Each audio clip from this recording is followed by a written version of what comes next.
Hallo meine Lieben, hier spricht Ahmed und wir sprechen gerade über meine Geschichte mit der deutschen Sprache und wie habe ich Deutsch gelernt. Los geht's. ازيكم عاملين ايه؟ يا رب تكونوا بخير.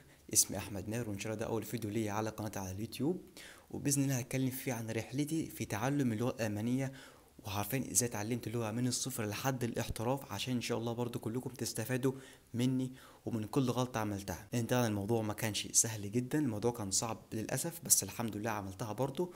وانتوا برضو كمان ان شاء الله تعرفوا تعملوا نفس الحاجه بالظبط، وتتعلموا ان شاء الله لغه من مكانكم وانتوا في البيت بالتليفون بتاعكم بس، مش اكتر والله. تمام.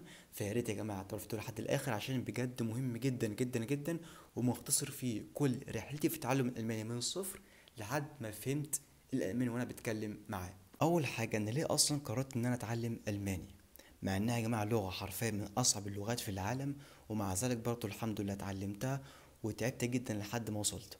طيب، في البداية خالص كان نفسي ان انا اسافر المانيا، كان حلم من احلامي ان انا اسافر المانيا وادرس هناك او اعمل هناك حاجة اسمها اوس بيلدونج. فعشان كده قررت ان انا ابدا اتعلم الماني من الصفر، تمام، من البيت. ما حرفيا ما رحتش ولا اي كورس خالص، كل حاجة كانت من البيت حرفيا. تمام. طبعا ده كان هدف من اهدافي، ان انا اسافر المانيا وادرس او اشتغل هناك في المانيا.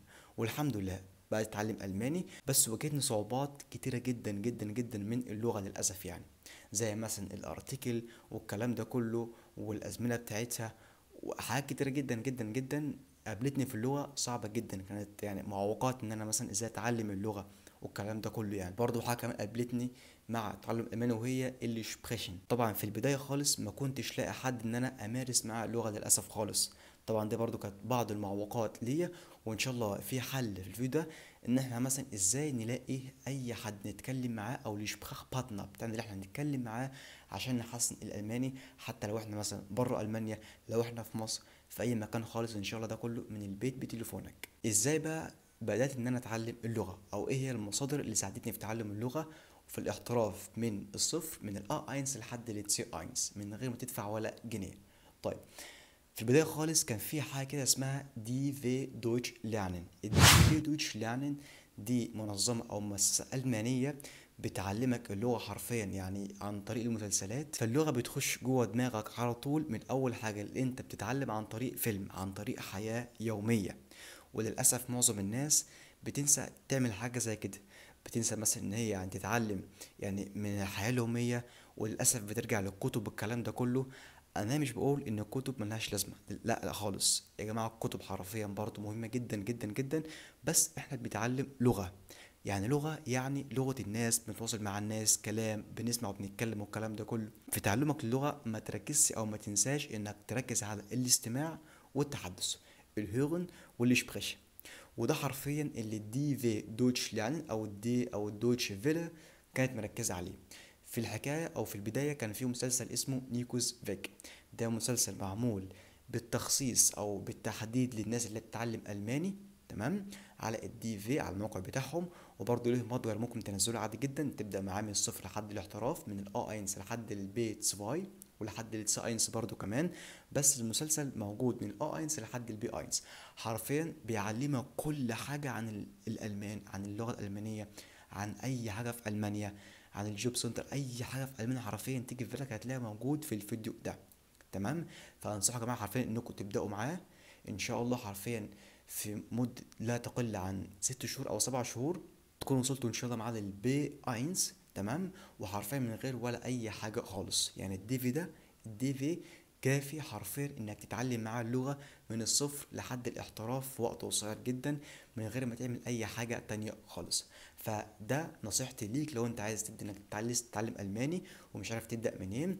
عندك الدي في كورس محترم جدا جدا جدا، زي ما قلت، من الحياة اليومية. فانت هتكون عارف وفاهم كل حاجة بتدور حواليك ان شاء الله لما تسافر المانيا والكلام ده كله. في برضو كمان مصادر هنا كانت موجودة في مصر، او مثلا مدرسين عرب، تمام. فلو انت مثلا حابب برضو انك تبدأ مع حد على اليوتيوب مثلا، عندك مستر خالد بوزان، عندك مستر شحاتة. برضو يا جماعة خدت كورس السي اينس والبيتس فاي مع خالد بوزان على اليوتيوب، حاجة محترمة جدا جدا جدا، احسن من كورسات كتير جدا هنا في مصر، بس من غير ما تدفع ولا جنيه والله. بادئ كورس بانتظام من البيتس فاي، تقريبا حوالي 80 حلقة حاجة زي كده، تمام. شرح فيه بالتفصيل كل كلمة كل جرامر في البيت سفاي. تمام. وبرضه كان عامل كورس من البدايه خالص، من اول الاي اينز لحد البي اينز، دول كده في قائمه تشغيل مع بعضهم، وعامل بيتسفاي لوحده وعامل السي اينز لوحده. فبرضه ده ممكن تبدا معاه لو انت مثلا عايز حد عربي تتكلم معاه، او مثلا يعني انك تسمع منه وتفهم منه وتسجل وراه كمان. تمام كده. عندنا اول حاجه الدي في، وعندنا مستر خالد بوزان، وعندنا برضه مستر شحاته نفس الكلام بالظبط. طب انت عشان بقى ما تتلخبطش ما بين ده كله، انت ممكن مثلا تسمع اي حد فيهم او تجرب اي حد فيهم اذا كان خالد بوزان او مستر شحاته، واللي يعجبك كمل معاه لحد النهايه. بس خلي بالك، خليك عارف ان الدي في دوتش فيلا او دوتش ليرنين ده حاجه مهمه جدا جدا، اساسيه معاك من الا اينس لحد اللي تسي هوندات. اوكي. فدايما حاول تخلي معاك الدي في ده حاجه اساسيه، وعندك خالد بوزان ومستر شحاته خلوهم حاجه جانبيه عشان الجرامر والكلام ده كله. انا بقى وصلت لحد فين دلوقتي، وخد معايا وقت قد ايه بالظبط من الا اينس لحد ما اقف دلوقتي؟ انا الحمد لله بفضل الله واقف لحد دلوقتي على مستوى السي اينس، يعني الحمد لله قربت ان انا اخلصه. تمام. والوقت بالظبط بالتحديد خد معايا من اول الا اينس لحد السي اينس بالظبط سنه بالظبط 12 شهر بالظبط. تمام. برضه بيعتمد انك خدت مثلا وقت قد ايه، او مثلا كنت بتذاكر من يومك وقت قد ايه عشان في الالمان او عشان انك تتعلم الماني. يعني مثلا لو واحد مثلا في اليوم بيذاكر، انا مثلا عن نفسي انا كنت بذاكر في اليوم مش اقل من 4 ساعات، ده في البدايه خالص يعني. فعشان كده الحمد لله وصلت للمستوى السي اينس او السي 1 في وقت صغير جدا طبعا هو السنه. وطبعا زي ما قلت ده بيعتمد على انت مثلا بتذاكر قد ايه في اليوم وماشي ازاي بالظبط.